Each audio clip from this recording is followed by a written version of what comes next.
The air in the sterile, cream-colored room was thick with the scent of lilies and unspoken resentment. Kieran stood near the back, a silent island in a sea of murmuring relatives. His dark suit, the only one he owned, felt stiff and foreign against his skin. It was pressed and clean, a testament to the quiet dignity he clung to like a life raft. In his left hand, he held the small, warm hand of his 6-year-old daughter, Amara. Her beaded braids, a constellation of purple and white, clicked softly with every nervous shift of her weight. She was the only point of warmth in the cold, hollow space of the funeral home's family room. This wasn't a funeral. It was a memorial, a gathering after the fact for his late mother-in-law, Eleanor. But it felt more like a victory lap for his wife's family. They moved through the room with the practiced ease of people who believed the world was their drawing room. They spoke in hushed, performative tones about Eleanor's grace, her charity work, her impeccable taste. They spoke of everything but the woman herself. Kieran had loved Eleanor. She had been kind, with eyes that saw past the worn collar of his shirt to the man beneath. She had been the only one in Lena's family who had ever truly welcomed him. Now she was gone, and he was adrift again in their world of quiet contempt. Lena's brother Marcus, a man whose tailored suits cost more than Kieran's monthly rent, approached him. A slick, insincere smile was plastered on his face. "Kieran," he said, the name rolling off his tongue like a piece of grit he was trying to dislodge. "So good of you to come. I know things must be tight." He gestured vaguely at Kieran's suit. Kieran's jaw tightened, but he kept his gaze steady. He squeezed Amara's hand. "She was my family, Marcus." Marcus let out a short, sharp laugh, a sound like tearing silk. A few cousins nearby, overhearing, turned and offered small, cruel smiles of their own. The laughter wasn't loud, but in the quiet room, it was a detonation. It was the sound of a dozen tiny judgments confirming what they had always believed, that he didn't belong, that he was an imposter in their gilded world, a working-class footnote in their family history. Amara looked up at him, her wide brown eyes full of confusion. "Daddy, why are they laughing?" she whispered. The question pierced through his armor. He felt a hot flush of shame creep up his neck. He wanted to scoop her up and run, to shield her from the casual cruelty that dripped from the chandeliers in this place. Before he could answer, a new voice cut through the stifling air. "If everyone could please take a seat." The voice was calm, clear, and carried an authority that silenced the room instantly. Kieran looked up. Standing near the front of the room was a woman he didn't recognize. She was a tall, elegant black woman with deep brown skin that seemed to glow even in the room's dim lighting. Her natural hair was styled in an immaculate updo, and she wore a dark, impeccably tailored suit. She held a leather-bound portfolio. She was, Kieran thought, the most composed person he had ever seen. He watched as Marcus and the others, their smirks vanishing, scurried to their seats like chastened schoolboys. The woman's eyes swept the room, and for a brief moment, they met his. There was no pity in them, just a cool, quiet assessment. He thought this was the end of his humiliation, a brief respite before the final condolences. He had no idea it was the beginning of his life. Days passed. The memory of the memorial, of the soft, cutting laughter, settled into a dull ache in Kieran's chest. He pushed it down, burying it under the familiar rhythms of his life. His life was a small, carefully constructed world built for two. It smelled of sawdust from his job at the community workshop, of the cinnamon he sprinkled on Amara's morning oatmeal, and of the lavender soap they used. It was a world of scraped knees, bedtime stories, and the constant humming presence of a love so fierce it left no room for anything else. He was a carpenter, a restorer of old things. His hands, calloused and strong, knew the language of wood. He could take a splintered chair, a forgotten dresser, and find the beauty still hiding within it. It was quiet, honest work. It didn't pay much, but it allowed him to be there, To walk Amara to school every morning, her backpack bouncing against her small frame, to be waiting for her at the gate every afternoon, ready to hear about her day in a breathless, run-on sentence that tumbled over itself with tangents about butterflies and what color crayon tasted the best. Their apartment was on the third floor of a walk-up in a historically black neighborhood that was slowly, stubbornly resisting the tide of gentrification. It was small, but the late afternoon sun spilled through the large windows, illuminating the dust motes dancing in the air and casting a golden glow on the dozens of Amara's drawings taped to the walls. The drawings were vibrant, chaotic explosions of color. They were of her, a small stick figure with a huge smile and wild, coily hair, and of him, a tall, brown-skinned man always holding her hand. In some of the older drawings, there was a third figure, a woman with a kind smile. Lena. His wife's death had split his life in two, the before and the after. The before was a blur of laughter and shared dreams. The after was this quiet, intense focus on the small, precious life he was responsible for. Grief was a permanent resident in his heart, but he did not perform it. He channeled it into patience, into being a better father. He learned to braid Amara's hair, his large, clumsy fingers fumbling with the strands. He couldn't do the intricate styles Lena had, but he could manage two neat puffs that bounced when she ran. He learned her favorite stories by heart and could recite them with all the right voices. He learned that love, in the after, was an action. It was a packed lunch, a clean pair of socks, a kiss on a bruised knee. It was the steady, unspoken promise. You are safe, you are loved, I am here. He never asked for anything. He had learned early on that the world did not give freely to men like him. You worked, you provided, you endured. You built your own small fortress of love, and you protected it with everything you had. He had his daughter, his work, his quiet pride. He believed it was enough. He had to believe it was enough. Miles away, in a steel and glass tower that pierced the city skyline, Naima Sterling sat in an office that was the physical embodiment of control. The walls were a cool, minimalist white. The furniture was sleek, black, and angular. A single perfect orchid sat on the corner of her vast marble desk. Through the floor-to-ceiling windows, the city sprawled below her, a complex machine she understood and navigated with effortless precision. Naima was a senior partner at one of the city's most powerful law firms. Her world was one of contracts, negotiations, and intellectual combat. She was brilliant, formidable, and respected. Her colleagues called her the closer because she never lost. Her life was a series of curated successes, each one a brick in the wall she had built around herself. Her deep brown skin was always luminous, her natural hair always styled with intention, her suits always perfectly tailored. She was the picture of a black woman who had not just broken the glass ceiling, but had melted it down and forged it into a weapon. But when the conference calls ended, when her assistant had left for the day, the silence in the office was deafening. In those moments, the curated perfection felt like a cage. She would stand at the window, looking down at the thousands of lights twinkling below, and feel a profound, aching loneliness. She had mentors, allies, and rivals. She did not have friends. She had never been loved without conditions. Her parents, both high-achieving doctors, had praised her grades, her debate team victories, her acceptance into a top-tier law school.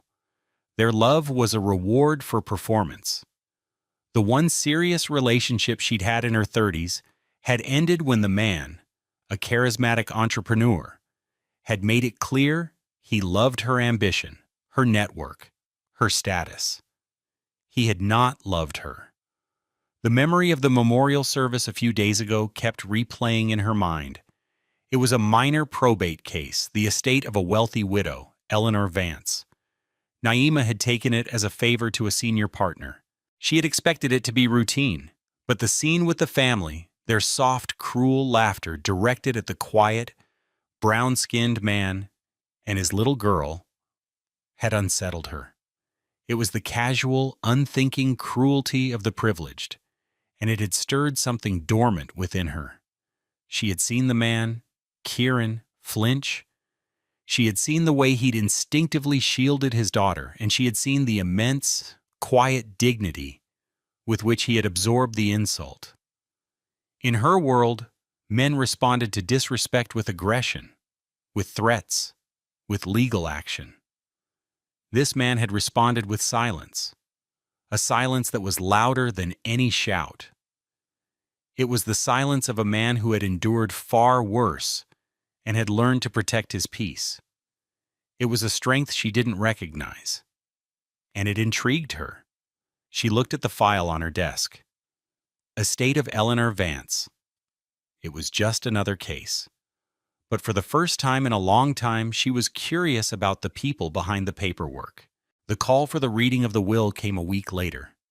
Kieran borrowed his neighbor's car, a rattling sedan that smelled faintly of old coffee, and drove to the downtown law office. He dressed in the same dark suit, feeling the familiar constriction in his chest. Amara was with her godmother, a woman who was more of an auntie than Lena's own family had ever been. He walked into the skyscraper, the polished marble floors reflecting his worn work boots. He felt like a ghost, an intruder in a world not meant for him. The conference room was on the 40th floor. The air was cool and smelled of expensive leather. Marcus and the rest of Lena's family were already there, arranged around a long, gleaming mahogany table. They looked at him with a mixture of annoyance and pity, as if his very presence was an inconvenience they were being forced to endure. He took a seat at the far end of the table, his back straight, his hands resting on his knees. He just wanted this to be over. Then, Naima Sterling walked in. She moved with a quiet confidence that seemed to suck all the air out of the room. She gave a curt professional nod to the family, and then her eyes found Kieran. She offered him a small, almost imperceptible nod of acknowledgement. It wasn't warm, but it wasn't cold either. It was level. It was the first time all day anyone had looked at him like an equal. "Good morning," she began, her voice crisp and clear. "We are here for the reading of the last will and testament of Eleanor Vance." She opened the portfolio.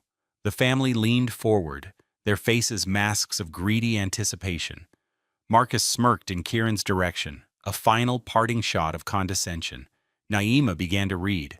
The language was dense and legalistic. She listed various bequests to charities, small sums to distant relatives. The family fidgeted, impatient. Then she arrived at the main assets. "To my son, Marcus Vance," she read, "I leave the sum of $100,000, with the hope that he will one day learn that a man's worth is not measured by the balance of his accounts, but by the content of his character." Marcus's face fell. A murmur of disbelief rippled through the family. 100,000 was a pittance compared to the family fortune. Naima continued, her voice unwavering. "To my daughter, Lena's, surviving siblings and their children, I leave the same amount with the same hope." The room erupted. "This is an insult," Marcus sputtered, his face turning a blotchy red. "Mother must have been out of her mind." Naima held up a hand, and the room fell silent again. "There is a final provision," she said, her eyes scanning the page. She paused, and the silence stretched. Then she looked directly at Kieran. "All the remainder of my estate," she read, her voice ringing with clarity, "including my primary residence at 24 Willow Creek Lane, its contents, and the entirety of my investment portfolio, I leave in trust to my son-in-law, Kieran Hayes." Silence. A thick, stunned silence that was heavier than any sound. Kieran felt the blood drain from his face. He stared at Naima, certain he had misheard. She continued reading Eleanor's words. "Kieran has been a better son to me than my own blood. He is a man of quiet strength, deep kindness, and unwavering integrity.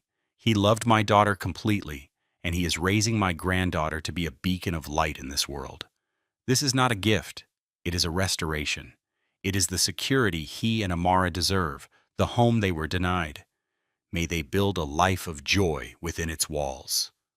Marcus shot to his feet, his chair scraping violently against the floor. This is absurd! He manipulated her! A gold-digging carpenter! We will contest this! We will see you in court!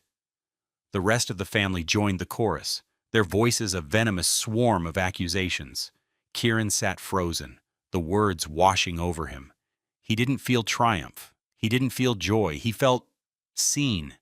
For the first time since Lena's death, someone had truly seen him. Naima stood her ground, her expression unreadable. She let their fury wash over her like a wave breaking against a cliff. When they finally paused for breath, she spoke, her voice dangerously quiet. "You are, of course, free to pursue any legal action you see fit," she said, her eyes like chips of obsidian. "As the executor of this estate, I will defend my client's final wishes with the full resources of this firm. I would advise you to consider the costs, both financial and reputational, of a protracted and likely unsuccessful legal battle. Now, if you are finished, this meeting is adjourned." She gathered her papers with deliberate, unhurried movements. The Vance family, defeated by her icy composure, stormed out of the room, muttering threats. Kieran remained in his seat, his heart hammering against his ribs. He and Naima were alone in the vast, silent room. He finally found his voice. I don't understand," he stammered, looking at her. Naima's professional mask softened just for a second. "Eleanor was a very smart woman," she said simply. "She knew exactly what she was doing." She walked over to his end of the table and placed a single business card in front of him. "My number. There will be paperwork, a lot of it. We'll need to meet." Kieran looked down at the crisp, white card. Naima Sterling, senior partner. It felt like an artifact from another planet. He looked up at her, at this powerful, impenetrable woman who had just defended his honor and changed his life. "Thank you," he whispered. The words felt small, inadequate. She simply nodded. "I was just doing my job." But as she turned to leave, he saw something flicker in her eyes. It wasn't pity, it was something closer to respect. And in that moment, a fragile, invisible thread stretched between them across the polished mahogany table, a connection forged in the crucible of a family's cruelty and a mother's love. The first meeting was at her office. Kieran felt out of place again, his work boots silent on the plush carpet.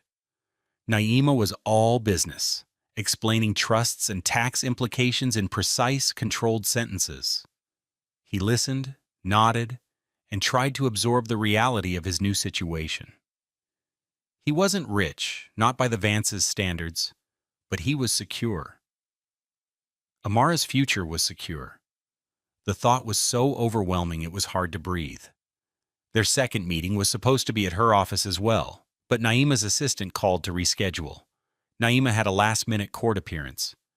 "Could she, perhaps," the assistant asked timidly, "stop by your place on her way home, just to get these last documents signed?" Kieran agreed, a knot of anxiety tightening in his stomach. The idea of Naima Sterling, in her perfect suit and regal posture, standing in his small, cluttered living room was surreal. He spent the next hour tidying up, hiding Amara's scattered toys and wiping down the kitchen counter. She arrived just as the sun was setting, casting long, golden rays through the apartment windows. She looked tired. The formidable armor she wore in the office was slightly dented. She stepped inside, her eyes taking in the space. She didn't comment on the size or the worn furniture. Her gaze landed on the wall of Amara's drawings. A small, unreadable expression crossed her face. "Please, have a seat," Kieran said, gesturing to his slightly lopsided kitchen table. She sat, placing her expensive leather briefcase on the floor. They went over the documents, the air thick with a professional awkwardness. Amara, who had been sitting quietly in the corner coloring, got up and tiptoed over. She stood beside Naima's chair, staring up at her. "You have nice hair," Amara said, her voice full of childish sincerity. Naima blinked, taken aback. "Oh, thank you." "My mama had nice hair too," Amara continued, matter-of-factly.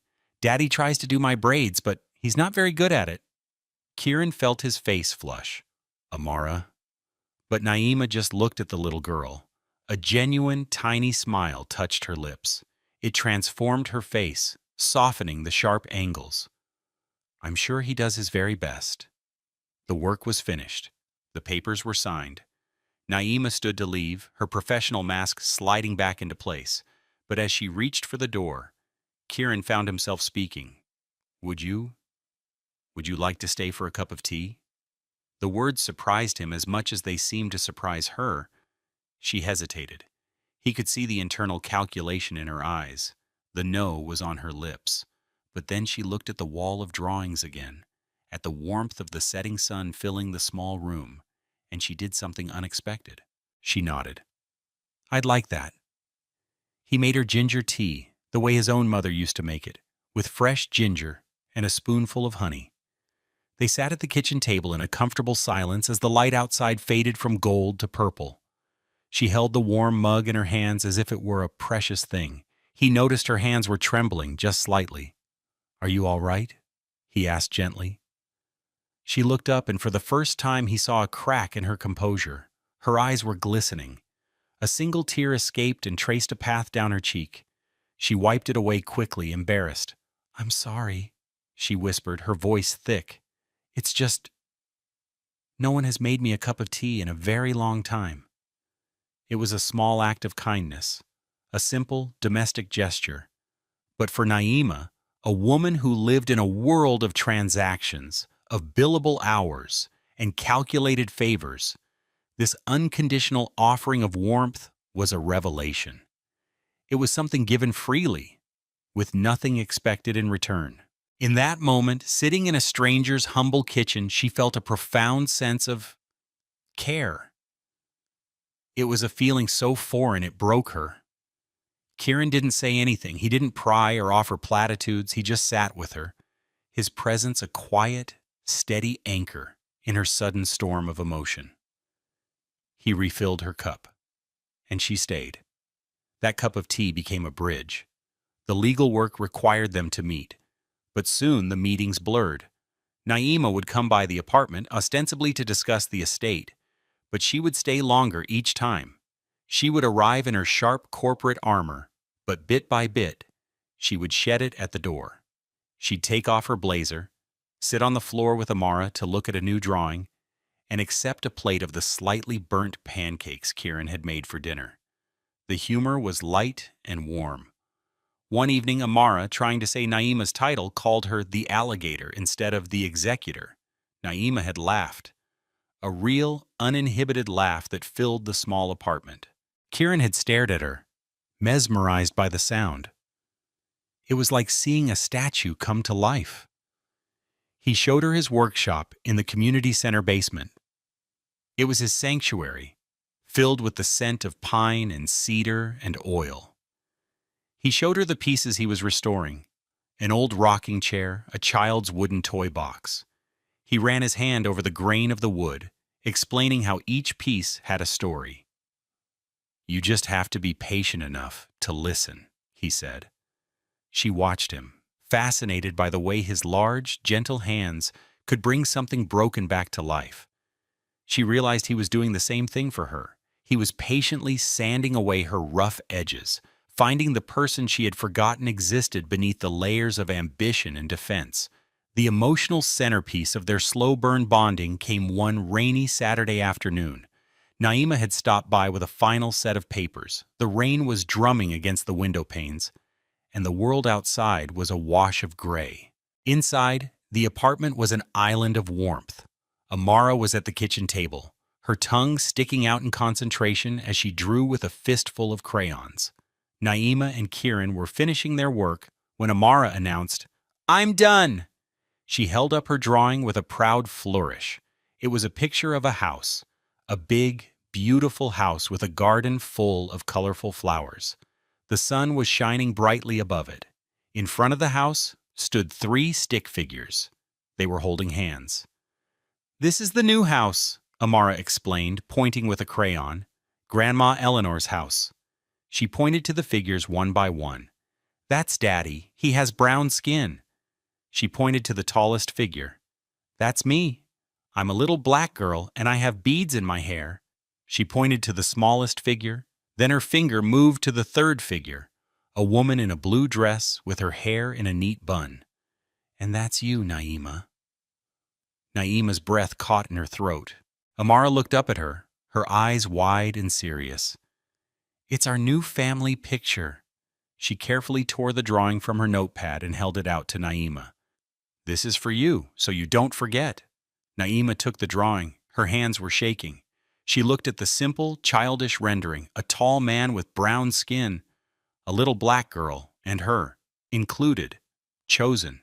She looked at Kieran, whose eyes were shining with an emotion he couldn't hide. In that moment, the drawing felt more valuable than any contract she had ever signed, more significant than any deal she had ever closed. It was a gift of belonging, offered with the pure, uncomplicated love of a child. She couldn't speak. She just held the drawing to her chest, a silent promise passing between the 3 of them in the warm, rain-swept room. The shared wound was revealed on a quiet evening, long after Amara was asleep. They were sitting on the worn sofa, the only light coming from a single lamp. The easy silence that had grown between them was a comfortable blanket. "I still feel her sometimes," Kieran said softly, breaking the silence. "Lena, it's not a sad feeling anymore. It's more like a quiet hum, a reminder." He told Naima about his wife, about their young love, about the sudden illness that had taken her. He spoke of his guilt, the feeling that he should have been able to save her, to do more. He didn't perform his grief, he just let it be present in the room, an honest, unvarnished piece of his soul. Naima listened, her heart aching for him. And then, in the safety of that quiet room, she found herself sharing a piece of her own brokenness. "My parents never told me they were proud of me," she said, her voice barely a whisper. "They praised my accomplishments. They celebrated my successes. But they never looked at me, just me, and said, 'We are proud of the person you are.' I've spent my whole life trying to earn something that should have been given freely." She confessed her deep-seated fear that she was unlovable without her title, her success, her armor. He didn't try to fix it. He didn't offer empty reassurances. He just nodded, his expression full of a deep, quiet understanding. "I see you, Naima," he said. "Not the lawyer, not the powerhouse, just her." He reached out and gently took her hand. His hand was warm and calloused, a map of his life's work. Hers was smooth and cold. They sat there for a long time, their hands intertwined, 2 lonely people sharing their wounds in the dim light. And for the first time in years, neither of them felt alone. Just as the fragile bud of their connection was beginning to bloom, the frost came. The Vance family, true to their word, contested the will. Their lawyers filed a motion claiming Eleanor had been mentally incompetent, and that Kieran had exerted undue influence over her. It was a baseless, malicious attack designed to bleed him dry and drag his name through the mud. But it was worse than that. In their filing, they petitioned for a review of Amara's custody, claiming Kieran's sudden and suspicious windfall and his unstable living situation made him an unfit parent. They suggested Marcus and his wife would be more suitable guardians. The threat was a poisoned dart aimed at the very center of Kieran's world. The thought of losing Amara, of her being raised by those cold, cruel people, was a physical agony. All the security he had felt vanished, replaced by a cold, terrifying dread. He withdrew into himself, the quiet strength replaced by a haunted look in his eyes. The light in their small apartment seemed to dim. Naima was furious.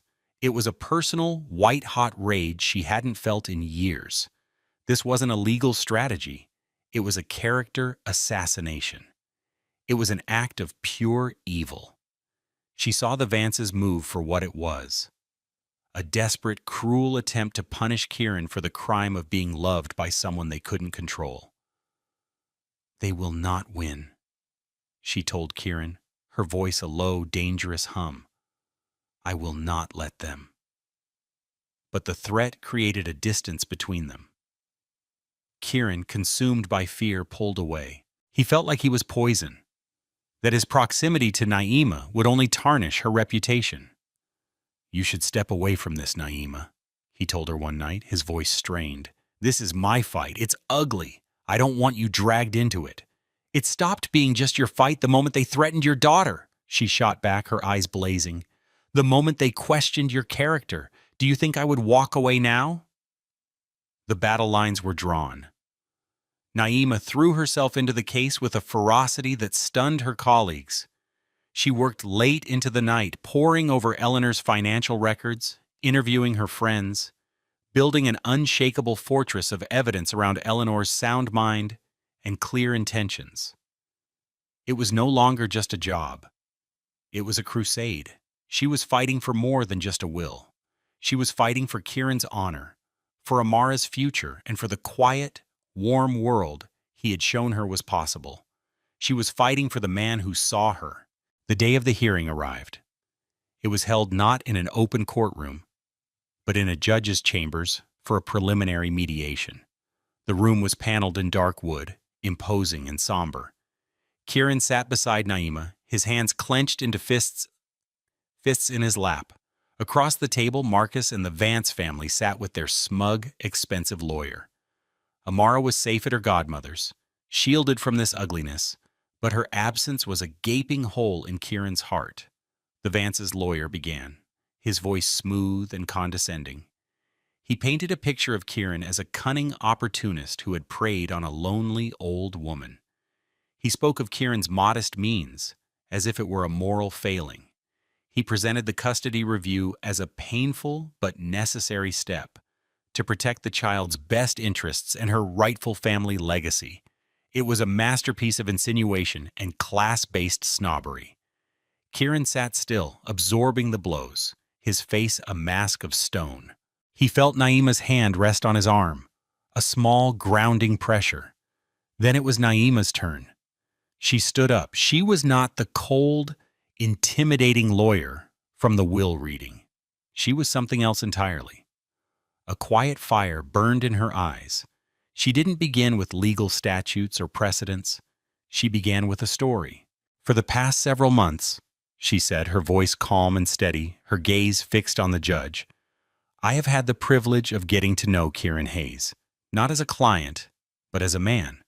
She turned her head slightly, her eyes sweeping over the Vances. "You have described him as an opportunist.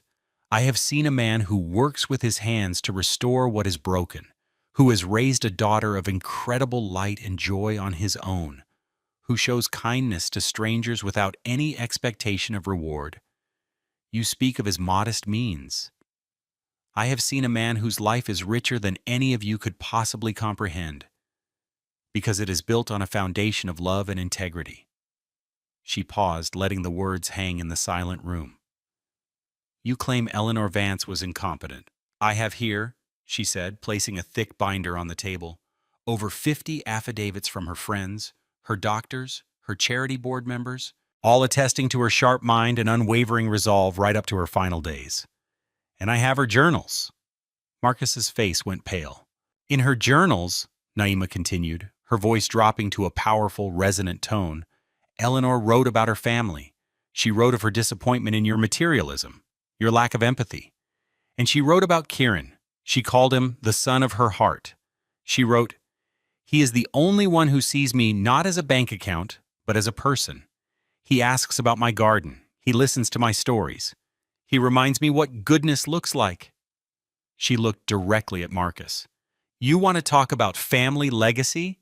The only person in this room upholding Eleanor Vance's true legacy of kindness and decency is the man you are trying to destroy." Her voice rose, filled with a righteous anger that was all the more powerful for its control. "This is not a legal dispute. This is a temper tantrum.